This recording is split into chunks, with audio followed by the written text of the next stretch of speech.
Welcome to Urban Grown Stories, the companion podcast for the Urban Grown Tour hosted by Cultivate KC. You will hear from urban farmers, growers, and advocates across the Kansas City metro area. From the history of local food in KC to the challenges new farmers face, and the impactful ways you can get involved in our local food system, this story collection will leave you inspired, informed, and hungry for change. In this episode, we visit Young Family Farm to hear from Yolanda. This is their story. Okay, hi. So my name is Yolanda Young, and we are right here on my small family farm, right at 38th and Wayne in the center of Kansas City. And this wasn't always what we call a farm. Actually, I started out with putting my hands in the dirt right in my backyard, on my back porch, in containers, planting seed in my containers. But my love for this work really came from my elders, from my family. I'm a Southern girl, and both sides of my family had their hands in gardening. Either they had worked on a farm, they had their own garden, they worked in someone else's garden, they worked on ranches. So the love of, agriculture in general really runs deep for me. Now, when I moved to the city, like some small town people, you're just raring to get out of the small town and get to a bigger city. And I was one of those people. But when I moved to the city, I lived in the suburbs. This man and I, my husband and I, got married, moved to the suburbs, and then we bought a house off of the courtyard steps, off of Jackson County, one of the dilapidated houses. And the plan was just to fix that house up and move on, get out of Dodge within, a couple of years. Now, mind you, that was decades and decades ago, like in the 80s, in the mid 80s, and we're still here. We reared all four of our children here, and now we have six grandchildren. But when we moved to this neighborhood, which is Ivanhoe neighborhood, what we didn't know initially was that the police had labeled this neighborhood as one that had the highest crime rate in the city. And it was pretty evident because with crime, lots of things sort of follow that. You see a lot of vacant houses, you see poor infrastructure, and it was horrible to say the least. But to make it more personal, we got busy trying to do what we could to make our neighborhood better, to contribute. It was daunting initially because there were so many issues that needed to be addressed, from things like unemployment. A lot of the folks in the neighborhood are children. A lot of the children had dropped out of school. There was low educational attainment. There were a lot of risk factors in terms of the high prevalence of drugs and other things in the neighborhood. So we just got busy trying to start meetings, like block club meetings and so forth. It eventually grew into a movement, really, and we were able to connect with a lot of people who were like-minded, with the police department even, to help with the issues that we were having here with crime. We connected with other city departments. We connected with other nonprofits. And so just kind of got the ball rolling in terms of trying to make the neighborhood better. Fast forward, again, I from the South, one of the things that I missed when I was here in this neighborhood was being able to come out and pull like a tomato off the vine, or pull some, green beans off the vine. And so much concrete, so much asphalt, and not enough green space. So I started my gardening in containers and moved it in ground. And then from there, we were able to purchase our houses back there, and we were able to purchase these lots were vacant. There were a couple of houses that were in disrepair that eventually were torn down. But over time, we were able to purchase the lots and expand our backyard garden to what you see now. And then we also have some other lots that are in production that are around this block area. So I never intended this to be like a farm or a business. It was just supposed to be a hobby, and it was supposed to supplement my family's our grocery bill. But that husband of mine decided he wanted to try out and venture into the business side of what we were doing. In this moment, fortunately for us, we are blessed in terms of we don't have any um, grants or monies that have impacted what we do. But I know there are quite a few farms that have been impacted by the recent, executive orders. So that is a challenge for not mine in this moment, but many others like mine. I think the biggest challenges we have are indicative to farming in general in an urban area.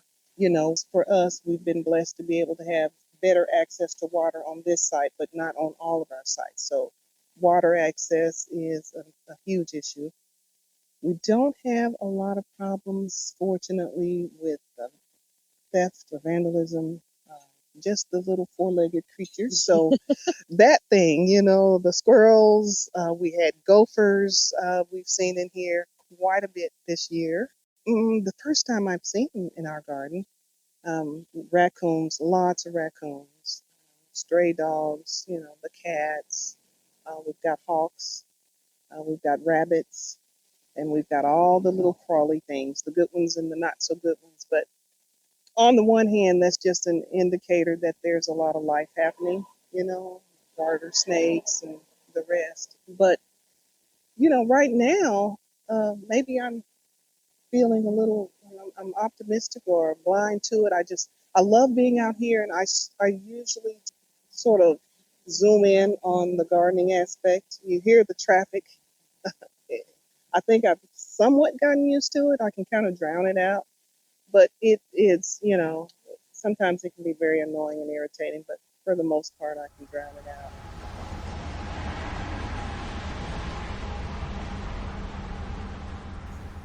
Well, the first thing you can do is actually go to your local farmers market. There are a number of them here in the Kansas City region, actually on both sides of the state. If they don't grow their own foods, that's the easiest thing you can do is support your local farmer. And there are a number of farm stands. We have our own farm stand, and we sell typically um, every Saturday. But the other thing you can do is to get involved directly with a local farmer or grower. Learn how to grow. Go to their farms. A lot of people will allow volunteer opportunities, as we do. And so I think just getting involved and getting your hands in the dirt can open up a whole new world for a lot of people who are not, used to doing that. I can speak for me. There's something about planting a seed and cultivating that that seed in that space and seeing life actually form and grow. And then at the end of the day, it provides nourishment and life for us, for our bodies.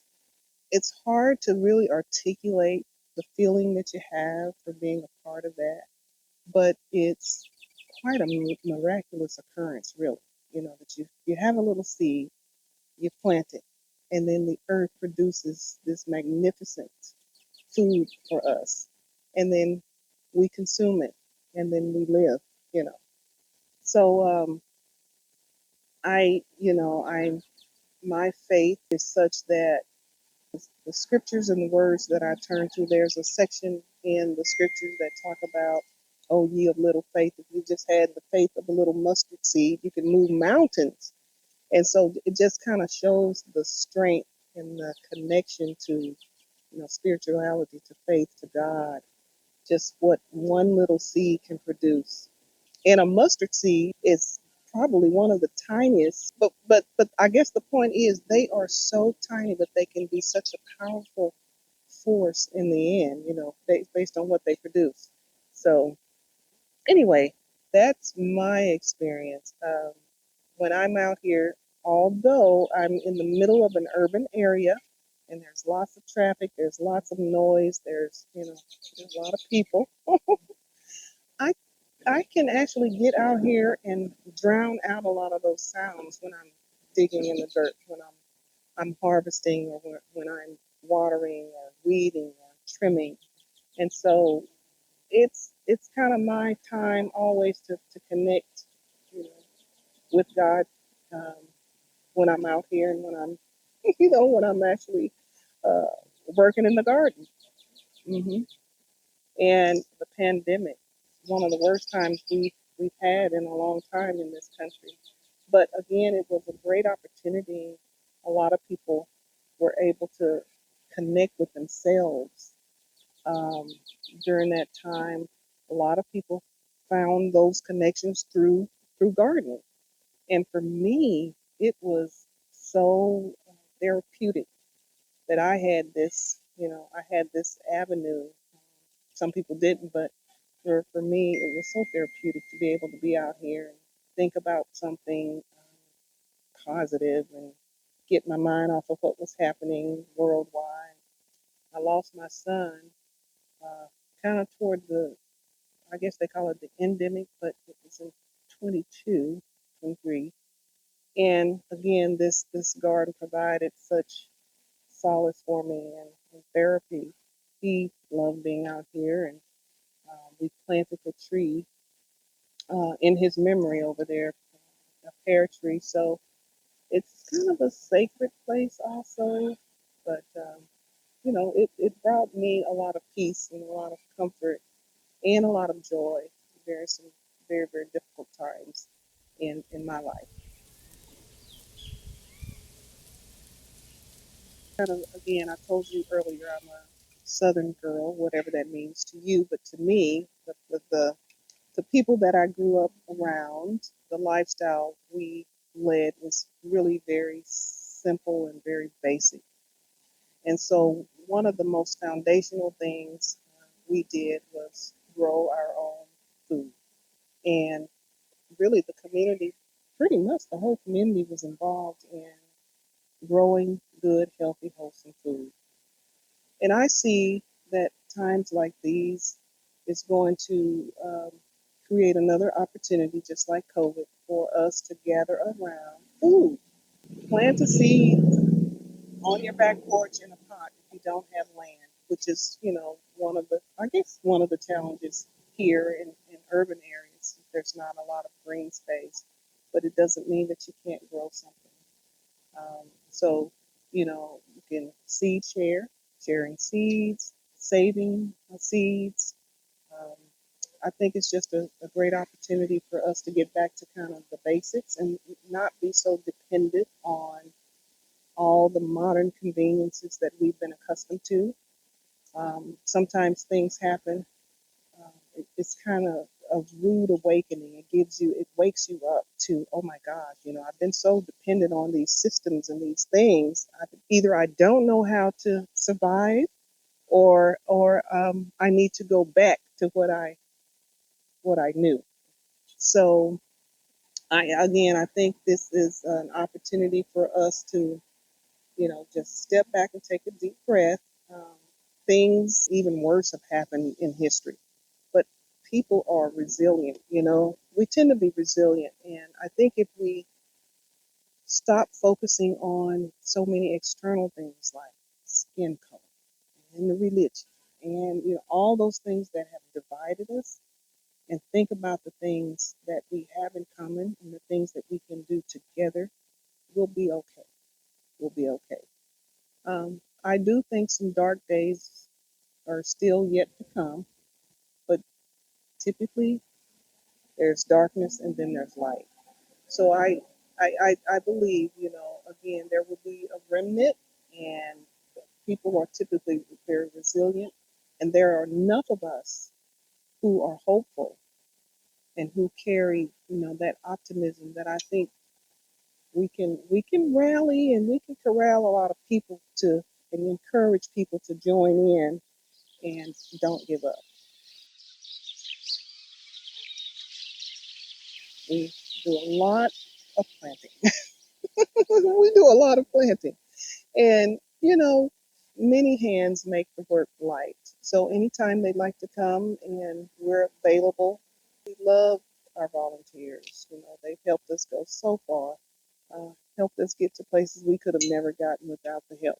And then each year we have, in the last few years, we've had like a big annual harvest dinner, which is actually our big fundraiser to try to keep things going. So, they can support by joining us on the our annual harvest dinner.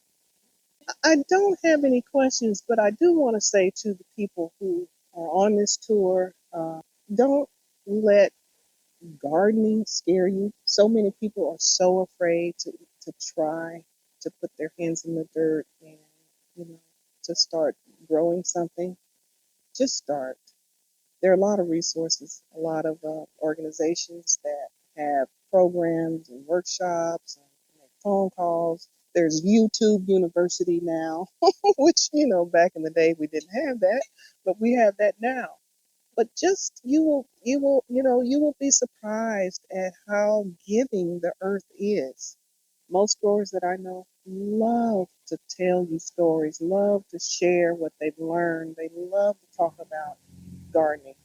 They really do. And um, probably some of the most helpful giving and sharing people that I know are people that grow things. Yeah, yeah. And meeting at a garden, what a way to build community. So there's a lot of social capital there.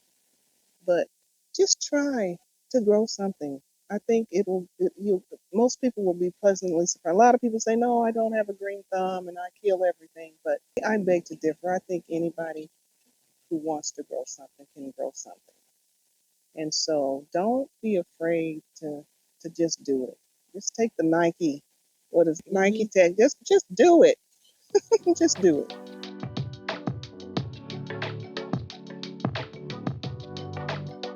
Food for thought. How can you help support your local food system? Start with buying local through CSAs or your local farmers market. Volunteer at your local growing space, cultivate your own food, or voice your support of urban growing to your elected officials. Visit cultivatekc.org/urban-grown-stories for more information. For more on the growing site featured in today's episode, please check the show notes. Thank you for listening to Urban Grown Stories, a podcast brought to you by Cultivate KC in partnership with KC BizCare. Urban Grown Stories is hosted and produced by Jessica Garcia, with interviews recorded and edited by Kara Harbstreet, a Kansas Local Food Fellow with K-State Research and Extension. Production and editing support from Eric Hemphill and Ami Freeberg, with intros provided by Cultivate KC staff. Keep growing, Kansas City!